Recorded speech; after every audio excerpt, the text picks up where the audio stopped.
Passion, inspiration, people, George Roberts Talks. Bom dia, boa tarde, boa noite a todos vocês que acompanham o George Roberts Talks e também acompanham o trabalho do meu entrevistado da noite. É com muito prazer que hoje eu entrevisto Luiz Roberto Matos, escritor espiritualista, desembargador do Tribunal Regional de Trabalho. Com muita história para contar, como escritor, suas obras hoje estão sendo estudadas com muito carinho e que possivelmente vai vir aí para as telas do cinema. É hoje que ele conta para todos nós, cidadãos do mundo, né? Brasileiros cidadãos do mundo, um pouco do livro da história da vida dele. Então vamos lá. Muito boa noite. Muito bem-vindo. Boa noite, obrigado, Jorge. Um prazer para mim enorme estar aqui com você, ser entrevistado por você, que é um cara culto, inteligente, super simpático. Obrigado. Adorando, vou adorar. Obrigado. O prazer é todo meu. Essa entrevista, gente, está acontecendo porque uma grande amiga, Fernanda Noronha, é a cantora que abre o programa George Roberts Talks, né? A voz da Fernanda. Ela me ligou e falou assim, olha, você vai amar conhecer as obras de Roberto Matos. E logo em seguida, seu assessor entrou em contato comigo e tá aí. Através dessa ponte, acontece hoje aí para todos vocês essa entrevista que, olha, foi um trabalho estudar sobre a vida e a obra de Luiz Roberto Matos, mas foi muito prazeroso. Vamos lá. Quem é Luiz Roberto Matos? Bom, eu sou de nascimento, eu sou um baiano nascido em Pernambuco, né? Porque meu pai era baiano, minha mãe carioca, se conheceram em Olinda, Pernambuco, onde meu pai servia, meu pai era militar, e lá se casaram e tiveram 4 filhos, os 4 mais velhos lá em Olinda. Eu nasci lá, mas eu saí de Olinda com menos de 2 anos de idade, fomos para o Rio, depois Bahia, ficava Rio, Bahia, Rio, Bahia. Então, a maior parte da minha vida, 56 anos da minha vida, de 1963, são em Salvador, Bahia. Então, eu me considero baiano. Né? Sou um baiano, como eu digo, nascido em Pernambuco. Né? Um escritor espiritualista, entrei no espiritualismo muito cedo. 17 anos estava começando a despertar alguma coisa, mas a partir dos 18 comecei a ler muita literatura espírita, li todos os livros de Allan Kardec com 18 anos. Depois aí eu comecei a ler outras coisas, teosofia, filosofia yoga, budismo, projeção astral, várias coisas. Então eu sou um espiritualista desde os 18 anos, eclético, universalista, como eu digo, sou um espírito universalista. Não estou preso a nenhuma religião, nenhuma corrente, nenhuma seita, nenhuma filosofia específica. Eu sou universalista. Eu estudo de tudo, eu leio de tudo, com a mente bastante aberta. Né? Então, sou um espiritualista universalista. Muito escritor, bom. Desembargador, né? Magistrado do trabalho há 33 anos. Eu completei agora em março, 33 anos já. Né? Aí, uma série de coisas que eu já fiz também na vida. Bom, mas o principal é isso. Então, mas quais foram as suas, vamos lá, né? Quais foram as suas influências para que você se interessasse? Eu vou chamar de você, gente, que num papo, claro, claro, né? você. Você falou assim, pode me chamar de você. Pode então, me chamar de você, tranquilo. Chamar de você. Quais foram as suas influências quando mais jovem para que você viesse, né, a escolher essa carreira? Ele, né, em off, ele me contou, ele começou a estudar arquitetura, deixou a arquitetura, foi para o direito. Quais foram as suas influências para que, né, viesse a seguir esse caminho, digo, no sentido acadêmico? Do direito. Uhum. Eu comecei a estudar arquitetura, né? E foi o ano em que eu estava lendo budismo, teosofia, essas coisas todas, espiritismo, o ano que eu comecei a praticar yoga e comecei a fazer meditação e aí comecei a fazer projeção astral, uma série de coisas nesse caminho espiritualista. Foi o ano, assim, eu digo, foi o meu ano mágico, o meu ano do meu boom espiritual, que foi em 1978, que é 19, fiz 20 em setembro. E aí eu, de repente, comecei a pensar em ir embora para a Índia, toda a influência da literatura, da filosofia indiana, principalmente da filosofia yogi, ou filosofia da yoga, né, da Índia, uma influência muito grande para mim, um pouco do budismo também na época. E aí eu resolvi que ia embora para a Índia. Então, eu, no meio do segundo semestre, eu abandonei a faculdade, sem falar para meus pais, claro, que eles não iam gostar nada de saber disso, né? Eles não sabiam que eu estava planejando ir embora para a Índia, comprei mochila, comprei barraca, cantil, lanterna, uma série de coisas, me preparando para ir embora para a Índia e influenciado por toda essa literatura, né, indiana, espiritualista, e a prática da yoga, da meditação. Mas aí eu desisti de ir embora para a Índia, fiquei aqui e já tinha abandonado a faculdade, nem tranquei a matrícula, não quis mais voltar, meu pai insistiu para eu voltar, disse que não ia voltar. Aí, no ano seguinte, 79, eu fiquei trabalhando, fui trabalhar como oficial de gabinete na Secretaria de Segurança Pública, sem saber que vestibular eu ia fazer, o que curso eu ia fazer, meio perdido, né? Desisti de ir para a Índia, fiquei meio baratinado na época, meio perdido. E lá no meu trabalho como oficial de gabinete, eu tinha muito contato com políticos, deputados estaduais, muito prefeito do interior, que é muito na secretaria para falar com o secretário, para resolver questões de delegacia, complexo policial e tal. Então, eu comecei ali com 21 anos, eu comecei a ter uma ideia de conversar muito com os prefeitos, principalmente prefeito. Todo dia tinha vários prefeitos do interior. Eu comecei a ter a ideia de ser político, de me candidatar a deputado estadual. Aí botei isso na cabeça e quando eu resolvi entrar na política, me candidatar a deputado, eu pensei, né, para ser um bom político, eu vou ter que estudar direito. Eu não queria saber de direito antes, nunca pensei em estudar direito antes, né? Por causa da ideia da política, eu falei, eu vou estudar direito, porque eu tenho que conhecer lei, eu vou elaborar projeto de lei, analisar lei. Então, eu resolvi. Aí, estudemos 4 meses só no cursinho, fiz o vestibular no meio do ano, na Universidade Católica, passei, aí fui cursar direito. Só que, no meio do ano, eu quase abandonei a faculdade, porque aí eu desisti de ser político, eu vi que aquilo não era para mim, comecei a ver um pouco de perto, ir para o interior, conhecendo um pouco da realidade política, né? E aí eu desisti de ser político, aí quis largar a faculdade, meu irmão mais velho me convenceu a não largar, e aí eu resolvi seguir a carreira diplomática, comecei a estudar para fazer concurso para a Escola Rio Branco, mas depois eu desisti também, abandonei, né? Mas aí fui conversar novamente com meu irmão mais velho, que era já mais maduro, né? Já formado pelo ITA, uma cabeça, um gênio. E aí ele me convenceu, não largue não, você já largou uma e tal, você pode concluir o seu curso, depois se quiser ir embora para a Índia, você vai, passa um tempo, quando voltar, você tem seu canudo aí guardado e tal. Aí eu sei que eu não larguei. Aí, no meio do curso, do meio para frente, começou a parte mais prática, de estagiar, a parte um pouco prática, né? Aí eu comecei a gostar da advocacia. Aí me formei, comecei a advogar, advoguei um ano e meio, não, que é uns 3 anos mais ou menos, eu advoguei bem pouco, e aí resolvi fazer concurso para juiz, mas não era uma coisa assim que eu tivesse desde novinho que eu queria ser juiz, não tinha isso não, sabe? Eu acho que hoje, na minha visão espiritualista, assim, hoje eu sei que eu fui parar onde eu tinha que estar. Era o meu karma, era a minha missão, diga assim, uma karma-missão ao mesmo tempo, né? Porque é um resgate, é um sofrimento ser juiz. Não é fácil ser juiz. Não é fácil julgar o outro, julgar o próximo, né? Não é fácil, não. É uma coisa muito difícil. E, ao mesmo tempo, uma missão, né? Então, eu tenho 33 anos, fui parar no direito assim, meio por acaso, entre aspas, porque eu acho que fui guiado lá pelo alto. A espiritualidade me guiou, me levou por linhas sinuosas a eu parar aonde eu tinha que estar. Eu tinha que ser juiz nessa vida por um tempo, né? Aí fui parar ali meio por acaso. E quando entrei, me apaixonei.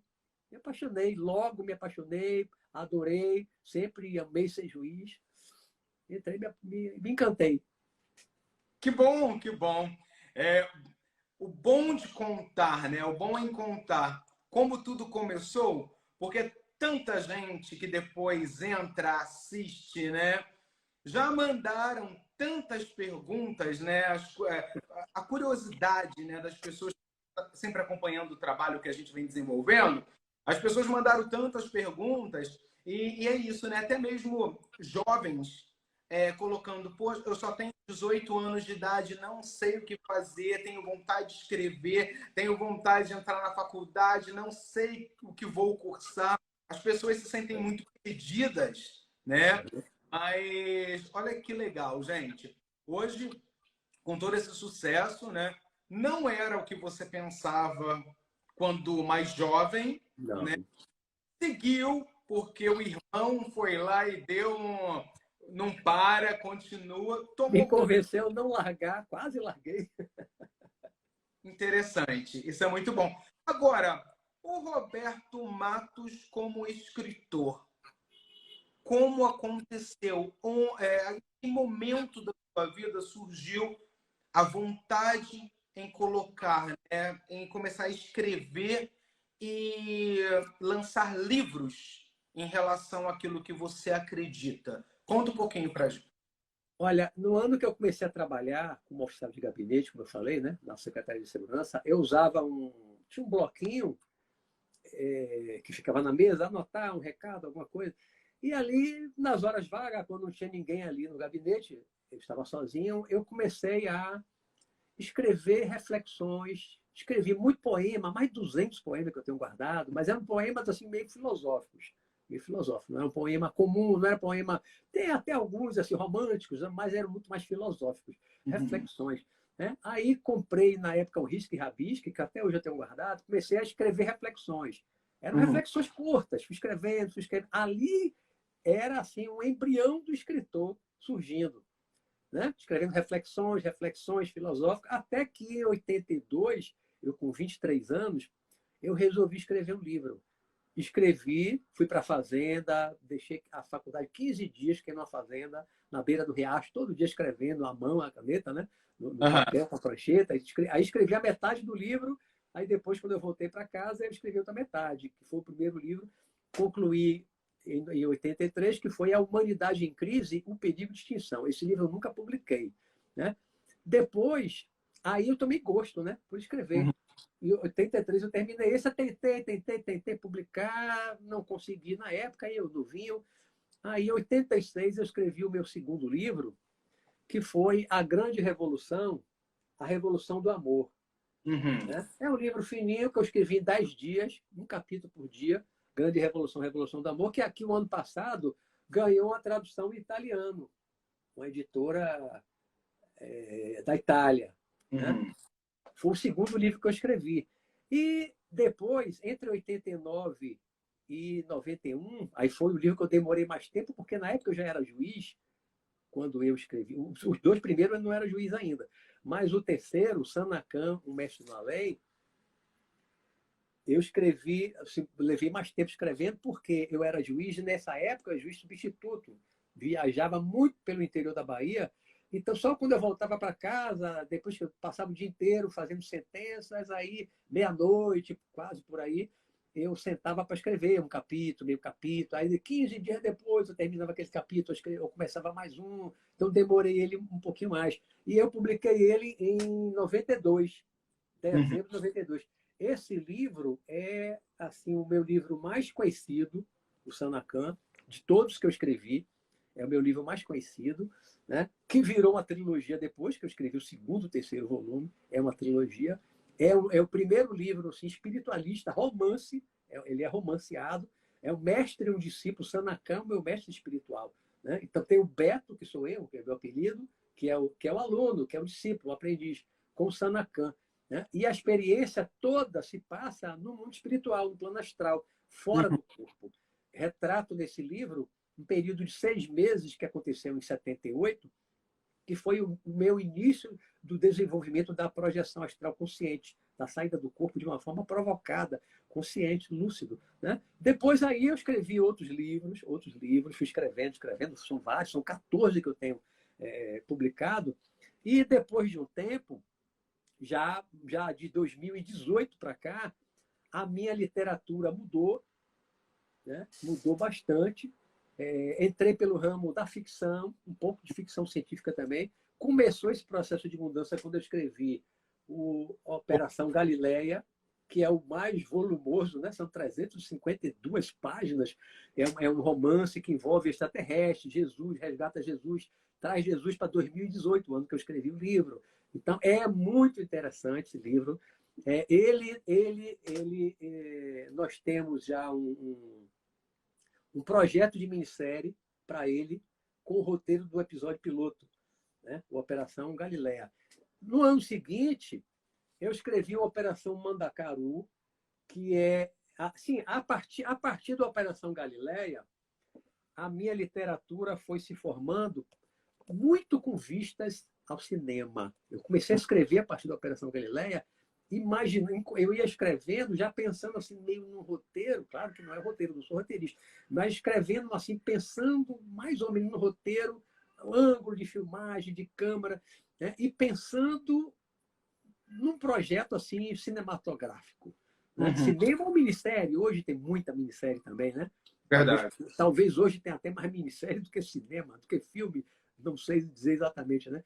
Mas aí eu comecei, aí eu escrevi o segundo dessa sequência de ficção, eu escrevi o Operação Mandacaru, aí esse eu pensei, se o Operação Galileia, eu pensei numa produção hollywoodiana, americana, porque o Jesus vai ficar na Casa Branca, hospedado na Casa Branca, e dali ele é levado para vários países, para falar para o mundo todo, vai para onde e tal. Já a Operação Mandacaru, que nós já temos um roteiro pronto para um filme, né? Escrevi pensando num filme, poderia também ser uma minissérie, mas tem o roteiro dele já pronto, que a gente está agora numa busca de uma produtora, um estúdio de cinema, um canal de TV, né? Um patrocinador, um financiador, alguém que se interesse em produzir o Operação Mandacaru, que é uma ficção, como você pode ver, que é Hitler e Lampião. Né? É um projeto secreto dos nazistas, em 38, antes de começar a Segunda Guerra Mundial, eles vêm para aqui, para o Brasil, no Rio São Francisco, numa ilhazinha, aí tem um projeto secreto de produção de óleo de mamona e tal, e aí vem os agentes secretos da Marinha Britânica, e aí vai convencer Lampião com o bando dele a participar de uma operação, então tem um combate terrível, que os cangaceiros de Lampião destrói o projeto nazista. Isso dá uma minissérie ou um filme nacional assim, muito legal. Quem tiver interesse em produzir, muito legal. Muito... Aí, em seguida, eu escrevi o Segredo do Himalaia, que é uma ficção também, uma aventura muito legal, também pensando em Hollywood, porque é uma produção que os personagens são americanos de Boston, né? Vão para o Nepal, aventura no Nepal, em busca de tesouro, acabam encontrando uma base extraterrestre lá no meio do Himalaia. Esse livro já foi traduzido para o inglês. Olha e aí. Também foi traduzido para o italiano. O Operação, né? E o último dessa sequência foi O Homem de Ouro da Marinha, que é um livro que se passa durante a Segunda Guerra Mundial, começa um pouquinho antes, através da Segunda Guerra. Esse personagem e o livro é inspirado, mais ou menos baseado na minha vida passada, na minha última reencarnação. Eu era americano, era o Robert, como você, o Robert. Hoje eu sou Roberto, né? Eu era o Robert. Era um oficial da Marinha, um homem de operações especiais da Marinha, participei, morri na Coreia, na Guerra da Coreia e tal. Aí a minha literatura mudou, né? Esse foi o último. Muito bom. Agora, né? Bom, gente, o primeiro livro, eu não vou mentir para vocês, porque assim, eu e muita gente aí está na curiosidade. Ele escreveu e não lançou A Humanidade em Crise, né? O perigo de extinção. A nossa humanidade está passando por uma crise e esse livro tem que ser lançado. Tem que ser lançado. A humanidade está em crise, a gente está aí, né? De todas as formas. Sim. E se preocupa como educar, como informar, como conscientizar, né, as pessoas. E um livro como esse tem que vir para o mercado. Mas tudo bem. Tem que ter seu tempo, porque tem muita produção aí em todos os seus livros, tem muita coisa em estudo. Agora, quando surgiu, né, essa ideia com a parceria, né? É um roteiro aí para cinema que é do Gabriel Lopes Pontes. Sim. Quando surgiu a ideia? Como foi? Do Operação Mandacaru. Operação Mandacaru, Mas é. depois que eu escrevi pensando no cinema nacional, porque é uma história que envolve Lampião, Cangaço, Nordeste, uma coisa mais regional, né? Aí escrevi, depois de um tempo, eu conheci o Gabriel, alguém, não me lembro agora quem me apresentou o Gabriel, hoje é meu grande amigo, né? Foi ele quem fez o projeto Ministério do Operação Galileia. Ele já fez revisão de vários livros meus também.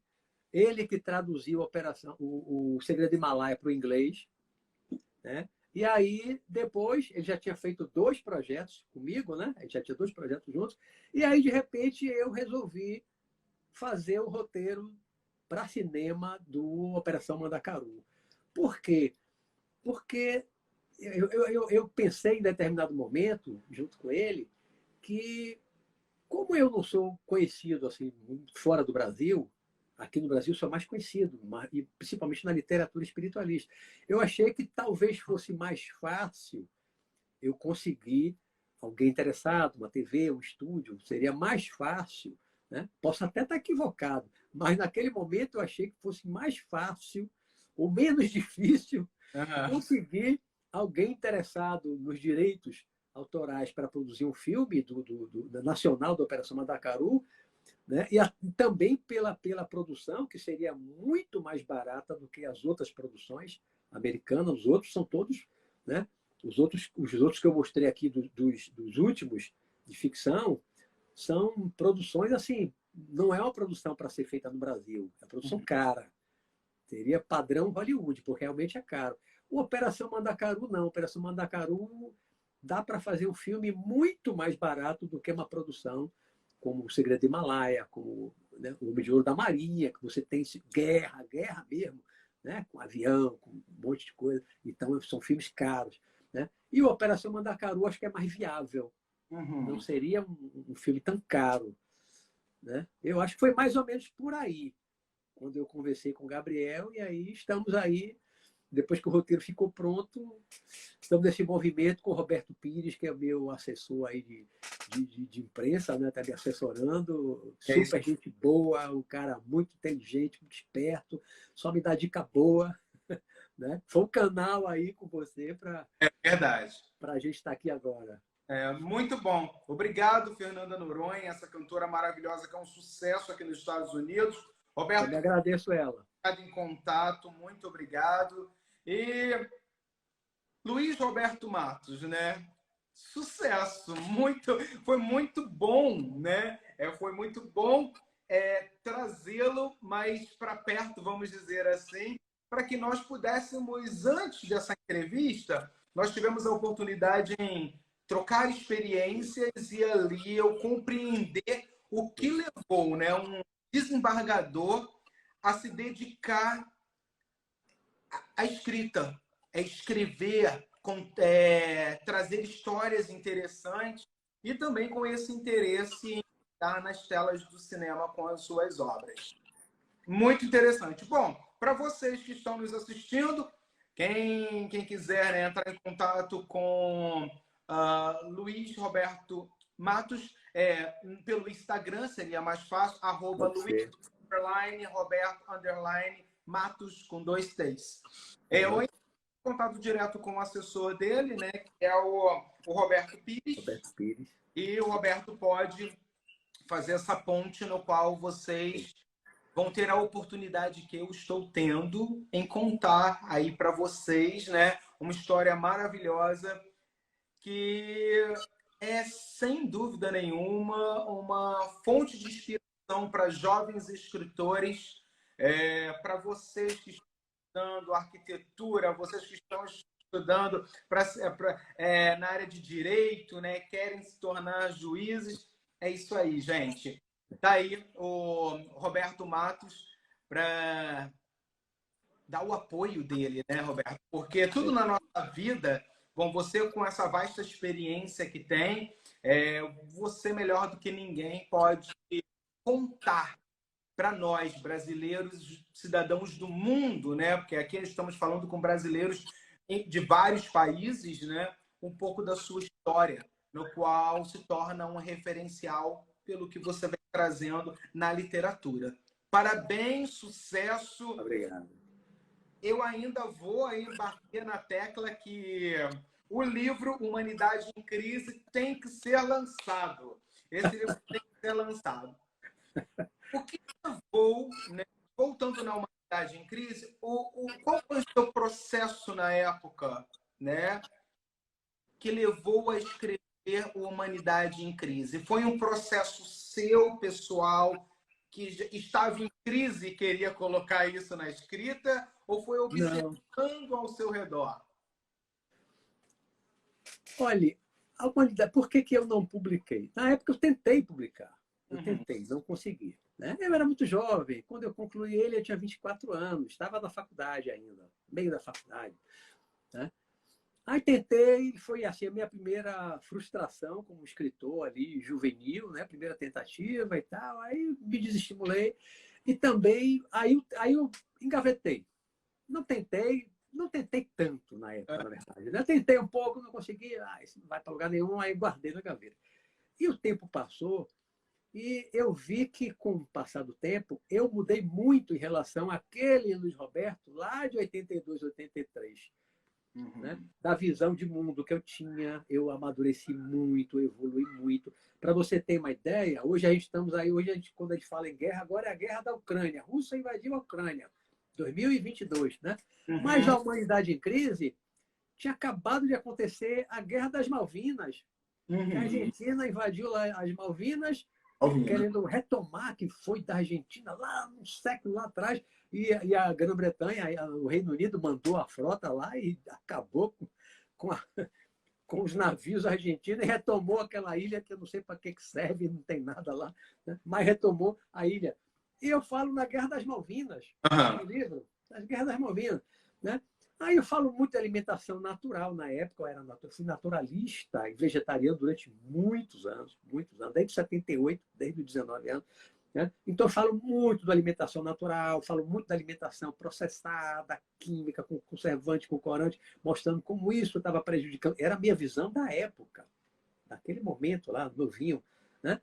E achava que aquilo ia corromper muito a nossa genética, o corpo humano, né? E aquilo ia levar a humanidade à extinção junto com a poluição, né? Alimentação muito química, que adoece mesmo, né? Tem tantos elementos químicos aí nos alimentos que provocam câncer e outras doenças mais, né? Muito sal, muito sódio, muito potássio.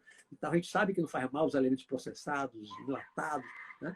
E eu falo muito disso no livro, e o retorno a uma vida natural, uma alimentação natural, falo de uma comunidade no campo. Então, era a minha visão de mundo daquela época. Hoje, se eu fosse escrever, eu acho que aproveitaria pouca coisa do livro que eu escrevi naquela época, talvez eu aproveitasse principalmente o título. Tem gente que me fala, por que você não reescreve A Humanidade em Crise? O título é ótimo, como você gostou, né? Você gostou, A Humanidade em Crise para Extinção. Nós estamos hoje com a humanidade em crise e com o perigo de uma guerra nuclear que extinga a humanidade. O título vem bem calhar. Só que eu não poderia pegar ele hoje, do jeito que eu escrevi, que eu concluí em 83, e agora publicar. Ele não tem nada a ver com o nosso momento, da maneira como ele foi escrito, entendeu? Eu teria que reformular ele todo, muita coisa evoluir, entendeu? Não daria para eu publicar do jeito. Eu vou te falar uma coisa que a Raquel escreveu aqui. Ou continuamos em crise. É isso aí, Raquel, é isso mesmo. Continuamos em crise, é. Continuamos em crise, é isso. Continuamos em crise. Mas interessante, muito interessante, na minha visão. Bom, quem sou eu, né? Aqui um jornalista, mas quando eu vi, né? Quando eu parei para analisar o seu briefing e os livros, eu falei assim, gente, interessante, né? Lá naquela época, ele já parou para pensar na crise em que a humanidade, na época, já se encontrava. Hoje, né, a humanidade tá aí, a crise acho que aumentou. Porque se a gente for parar pra, né, aquela época para os dias de hoje, né, a gente vê que são vários fatores. Se a gente parar para analisar, hoje são fatores, né? Podemos colocar fatores geográficos, fatores religiosos, fatores políticos, sabe? São tantas coisas, né? Podemos colocar também a tecnologia em si, ainda nos dias de hoje, né? Bom, ainda mais hoje, está sendo usada de forma muito errada. Ao invés de estarmos educando, parece que os filhos, a família está mais distante uma da outra por causa desse processo que é muito fácil, né? Esse processo tecnológico que é tudo muito fácil. Hoje já não, as pessoas estão sentindo falta do olhar um nos olhos do outro e dizer: oi, você é importante para mim. Né, de um aperto de mão, de um abraço e dizer o quanto aquela pessoa é importante, faz falta. Então, quando a gente se depara com obras que nos levam realmente a pensar, a viajar no tempo, a gente vê que ainda assim, gente, vale a pena se dedicar à leitura. É o que eu falo, né, nas minhas lives, né? A educação é sim o passaporte para a liberdade do ser humano, né? Mas para que você tenha uma cultura apurada, é necessário que você faça uso da leitura, né? Hoje, Um livro que eu escrevi pouco depois do Humanidade em Crise, 3 anos depois, eu escrevi, e que tem muito do conteúdo um pouco mais evoluído, digamos assim, no pensamento, né? Eu tinha 26 anos quando eu escrevi, é a grande revolução, a revolução do amor. Você vê que o canhão, a capa é uma ideia minha. Normalmente eu bolo as minhas capas do livro, né? E aí eu contratei um capista, eu quero assim, eu quero um canhão com uma flor na boca. Tá vendo? Em vez de bala de canhão, o canhão, que é a grande revolução, a revolução do amor, é um canhão que tem uma flor. Não atira bala, mas flores. Flores.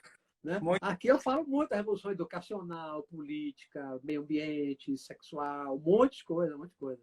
Muito bom! É isso aí, gente. Da paz no mundo, a necessidade de paz, que o mundo tem de paz, a revolução do amor. A maior revolução que a gente poderia ter hoje é a revolução do amor. As pessoas se amarem mais, se aceitarem mais, terem mais tolerância, a tolerância religiosa, a tolerância da opção sexual, tolerância política. Né? Hoje a gente vive num mundo, como se diz, está num mundo chato. Tudo é proibido, tudo é isso, tudo aquilo. Né? Mas existe uma intolerância grande. Talvez a gente nunca tenha vivido num mundo de pessoas tão intolerantes como agora. Você vê nas redes sociais, no Facebook principalmente, é uma guerra por causa da política, né? As pessoas divididas, se digladiando, se ofendendo. Eu vejo irmão ofendendo irmão, conheço de perto, irmão ofendendo irmão, primo ofendendo primo por causa de política, brigando, ficando inimigo por causa de política. Né? Aí, por causa de religião, o mundo dividido por causa de religião, fanatismo religioso, por causa de política, né? Vai formar uma guerra. Um país invade o outro, destrói, mata, destrói escola, destrói hospital, mata criança. Por quê? Você parar para pensar, por quê? Em pleno século XXI, 2022, tem necessidade mais disso? Verdade. De colocar o mundo num risco de uma hecatombe nuclear que destrua toda a humanidade, porque a gente está de novo nesse risco. Quando eu escrevi A Humanidade em Crise, Jorge, no auge da Guerra Fria, União Soviética e Estados Unidos, 82, 83, estava ali no auge, anos 80, auge da Guerra Fria. O mundo dividido naqueles dois blocos. O bloco comunista, socialista e o outro bloco capitalista. Né? Era aquela divisão de mundo, era aquilo. Mudou um pouquinho, mas não mudou muito na essência, não. O mundo continua dividido, né, ideologicamente, e aí por aí vai, destruição de meio ambiente. Né? Aí você vê que os meus livros, eles sempre trazem uma reflexão, uma preocupação com as coisas da vida real, mesmo a ficção. Por exemplo, o Segredo do Himalaia tem uma civilização extraterrestre que eles descobrem, o Jim com os outros 7 amigos do Boston, né? Vão chegar lá, escalar a montanha de gelo, aí tem um vale escondido, né? Escondido no meio das montanhas geladas lá do Himalaia, e tem uma base extraterrestre, mas eles estão aqui entre nós Mas aí nós estamos aqui para fazer o mal, para destruir a humanidade, para sequestrar ninguém, raptar ninguém, né? Abdução. Não. Essa base está lá, são extraterrestres que estão para ajudar a humanidade. Estão aqui para ajudar a humanidade, uma espécie de intervenção, e algumas pessoas estão indo para outro planeta, mas não estão indo forçadas nem raptadas. É uma opção, as pessoas que querem ir para outro planeta, trabalhar e tal, né? Conhecer uma outra civilização, é uma civilização muito mais avançada do que a nossa, moralmente, tecnologicamente, porque a gente costuma pensar muito o ET, o OVNI e tal, a gente pensa no extraterrestre, sempre pensa naqueles filmes de invasão do mundo e tal, sempre é um alien, ou um alien mesmo, né? O predador sempre um ser que vem atacar, vem matar, vem abduzir, vem destruir, quer dominar a Terra e tal. Mas a gente nunca pensa que também existem extraterrestres, e existem mesmo, que são do bem, que são muito mais evoluídos moralmente do que nós, que estão aqui para nos auxiliar. Há correntes, há pessoas que defendem, tem vídeos no YouTube, inclusive, né? Dizendo que eles estão aqui, que na hora certa, se for começar uma hecatombe nuclear, que eles vão intervir e tal. Tem um bocado de vídeo. Se é verdade ou não, a gente não sabe. Não é? Mas é uma loucura, gente. Para vocês que estão interessados em adquirir as obras de Luiz Roberto Matos, é só você ir na uiclap.com.br. Na Uiclap você vai encontrar todas as obras disponíveis, né? E Impressas. caso você queira mais informação, entre em contato aí com Roberto Pires, ou então entre em contato direto aí, @Luiz Roberto Matos com 2 T's, que você pode aí no Instagram obter mais informações onde adquirir as obras. O nosso tempo é super curto. Eu sei. Tanta conversa que a gente tinha para colocar aqui em dia, mas é tanta coisa, tanta história. Mas eu tenho que para mim rapidinho agora, e vamos ver aí como o nosso escritor, desembargador, juiz, sai aí na minha rapidinha. Vamos lá. Um lugar. Salvador. Um momento. Esse momento agora. Estou vivendo aqui com você. Obrigado. Uma cor. Azul. Principalmente azul claro. Música. Tô vendo. Música. Se for nacional, Raul Seixas, Tente Outra Vez. Acho fantástico. Muito bom. Família. A minha. A mais extensa, minha mãe, meus irmãos e minha esposa, meus filhos. Família. A minha família. É tudo. É tudo, né? É verdade. Educação. Uma grande necessidade para o país e para o mundo. Não só instrução, matemática, física e tal, mas educação para a vida, educação para viver em sociedade, né? De respeito ao próximo. Essa educação, que começa com a educação doméstica. Né? Nós precisamos até mais dessa educação do que da matemática, da física, da química. Verdade. Essa aí acho que vai ser difícil para você, mas vamos lá, né? Um livro. Olha lá, escritor. Eu leio escritor, né? Olha, eu vou puxar a brasa para minha sardinha, mas vou explicar por quê. Sanacão, Mestre na Além. Por quê? Esse livro, eu resumi muitos livros, experiências minhas na parte de filosofias, várias filosofias. Eu consegui resumir de uma forma assim leve, suave, da forma de diálogos. Eu já li mais de 20 anos, quase todos os anos. Esse livro esse ano vai completar 30 anos de publicação. Quase todos os anos eu releio. E toda vez que eu releio, George, por incrível que pareça, parece mentira, eu tenho a impressão que não fui eu que escrevi. Ele é tão bonito, ele é tão profundo, eu já li mais de 20 vezes. Nenhum outro livro na vida eu li 20 vezes. Só esse. Não é porque é meu, é porque quando eu leio, eu achei tão profundo na parte filosófica. Não é só a questão de projeção astral, não. É a filosofia dele.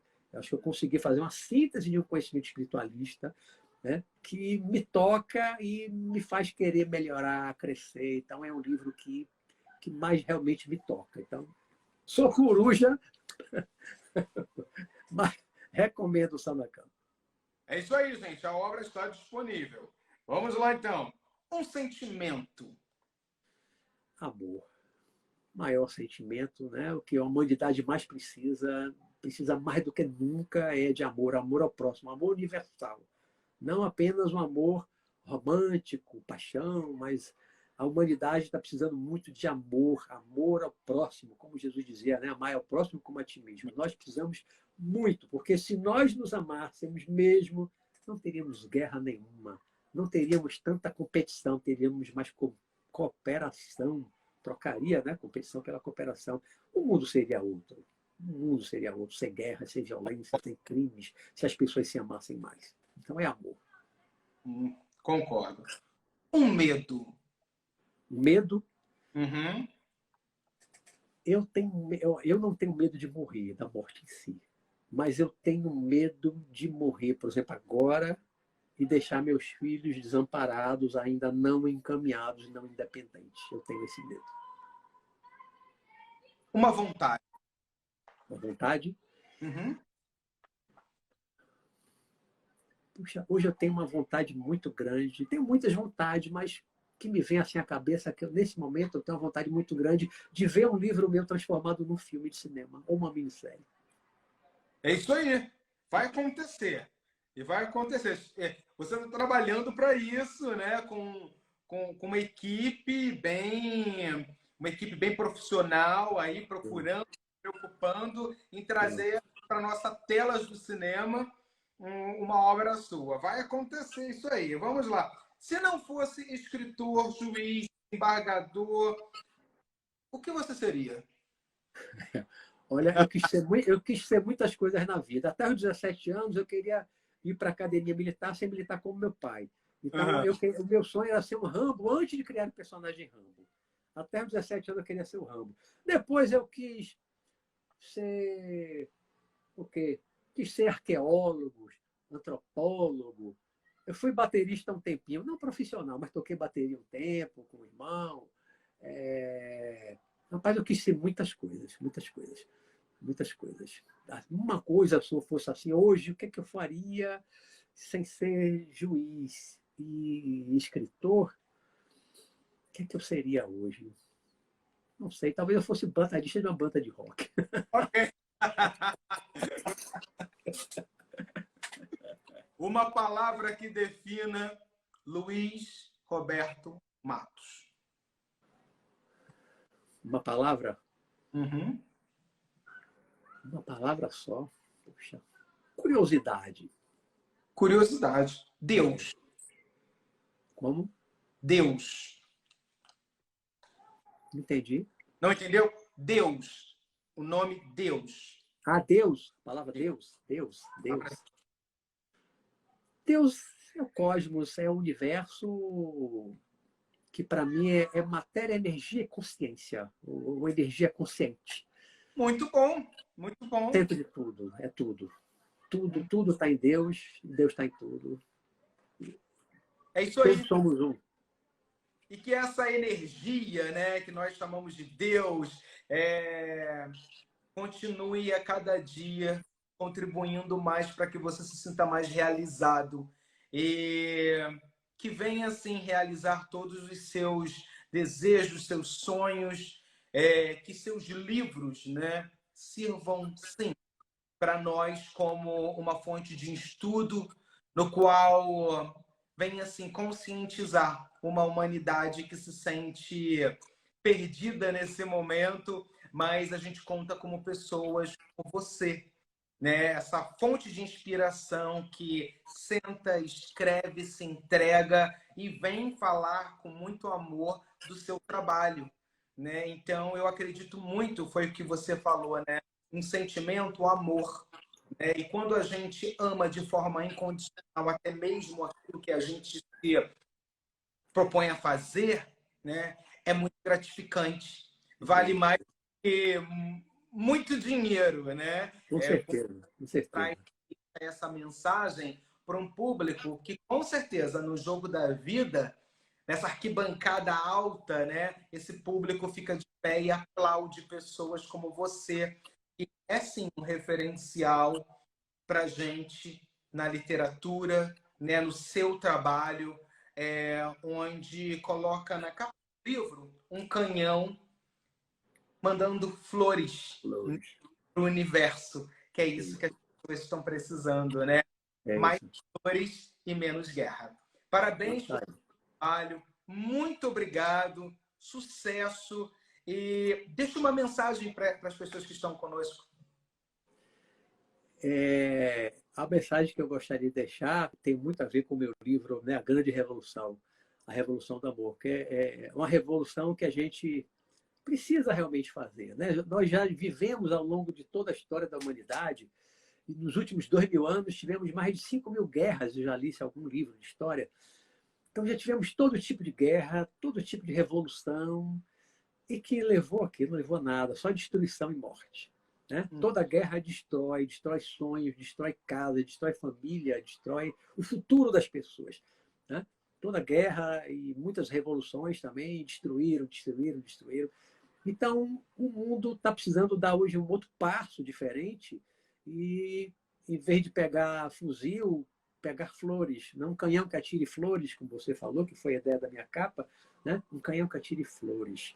Transformar um tanque, derreter aquele tanque de guerra e fazer um trator para arar o campo, para produzir mais alimento numa população mundial que tem mais de 2 bilhões de pessoas passando fome, né, no mundo. Pegar cada fuzil e fundir e transformar numa pá, numa enxada, numa picareta, né, também ali para a agricultura e tal. Né? Parar de gastar tantos trilhões de dólares por ano que o mundo gasta com defesa, trilhões de dólares, né, que o mundo gasta. Esse dinheiro, talvez menos da metade, fosse o suficiente para acabar com a fome, com a miséria do planeta. Né? O planeta é um planeta rico, é um planeta belíssimo, tem muita água, ainda tem ar respirável, ainda por enquanto, né? Ainda tem água potável, tem muita terra fértil no planeta, o Brasil mesmo pode ser o celeiro do mundo, né?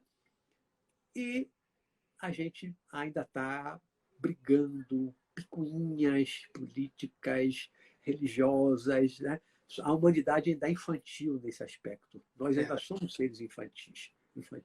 Precisamos amadurecer, precisamos evoluir, precisamos nos unir, precisamos cooperar uns com os outros, seja individualmente, seja nações com nações, mas cooperação, menos competição, menos guerra, menos ameaças, para que a humanidade produza mais alimento, pare de produzir arma e produza alimentos para tanta gente, ter casa para todo mundo, ter água encanada em todas as casas, ter luz elétrica em todas as casas, para que a gente possa ser uma humanidade mais feliz.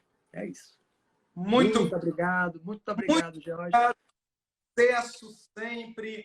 Gente, hoje eu converso, né? Bom, conversei com ele que é escritor, juiz, educador, que através de suas obras educa, se preocupa em usar sim o seu trabalho para conscientizar, para informar o outro. Eu converso hoje com Luiz Roberto Matos. Esse sucesso, essa pessoa que é de uma luz e tá aí, ó, contribuindo para o bem da nossa sociedade. Muito obrigado e quero agradecer a todos vocês pela audiência, vocês que estão me seguindo, estão sempre comigo, comentando. Todos os flyers, né, de divulgação que a equipe coloca, vocês vão, comentam, mandam mensagem. Meu, muito obrigado pela audiência. Roberto, sucesso! E é isso aí, gente. A todos vocês, meu muito obrigado. Uma ótima noite com vocês em breve. Até a próxima. Grande abraço. Robert Talks. News. Fashion. Inspiration. People.